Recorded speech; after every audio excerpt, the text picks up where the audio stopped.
जवानी का क्या फायदा बेटा, तुम्हारे दादा अगर मार ही खा के आए हैं तो फायदा तुम लोगों का, इतने पोतों का, इतने बेटों का। दादी, वो लड़की को छेड़ रहे थे इसलिए लोगों ने उसे बहुत मारा है। हम तो बहुत शर्मिंदा है दादी, बहुत मुश्किल से दादा जान को बचा के लाए हैं। आए बेड़ा कर हो जाए तेरे दादा का, इतनी अच्छी बीवी है और फिर भी बेटा देखो तेरा दादा जान क्या कुल खिला रहा है। और तुम लोग अपने दादा को क्यों नहीं समझाते कि इस उम्र में वो ये काम करता है। दादी, मैं दादा जान को बुला के ला दूं, आप खुद ही बात कर ले उससे।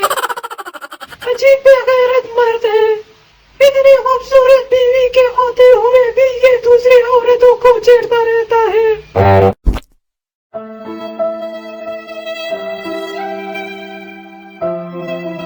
आप इस उम्र में क्यों अपने सर बदनामी का दाग लगा रहे हो, क्योंकि आपको पता है कि आपकी इतनी खूबसूरत बीवी है और आप बाहर मुंह मार रहे हो।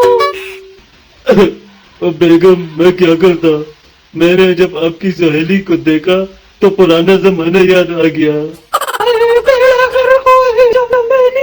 इसने अभी तक आपकी जान नहीं छोड़ी। अरे बेगम, आज तो बड़ी मुश्किल से बचा हूँ, और जब लोगों ने सही मुझे उठा उठा के मारा ना, मेरा तो बुरा ही हाल हो गया। फिर एक बंदा साइकिल पे आया और उसने मुझे देखा तो उसका मेरे पे बड़ा तरस आया। वो मुझे उठाने लगा तो लोगों ने कहा कि इसने इस तरह किया है और एक लड़की को छेड़ा है, तो वो भी मुझे मारने लगा। ये तो बाद में अल्लाह वो मेरे बेटे का कि वो आया और बड़ी मुश्किल से मेरी जान बचाई उसने।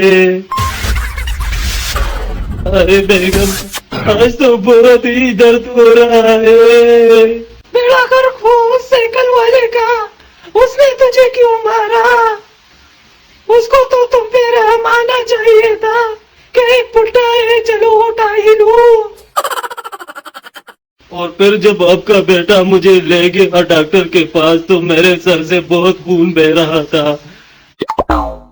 डॉक्टर ने जब मुझे देखा तो वो मेरे पास आ गया और मेरा खून साफ करने लगा तो कहने लगा कि तेरा खून तो बहुत ही गंदा है, इससे तो बहुत ही बदबू आ रही है।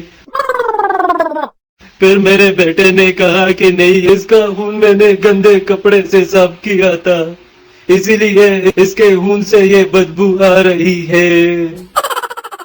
उसके बाद अगर तूने किसी लड़की को छेड़ा तो मैं तलाक ले लूंगी तुमसे और अपने माँ बाप के घर चली जाऊंगी। ये मेरी लास्ट वार्निंग है तुझसे।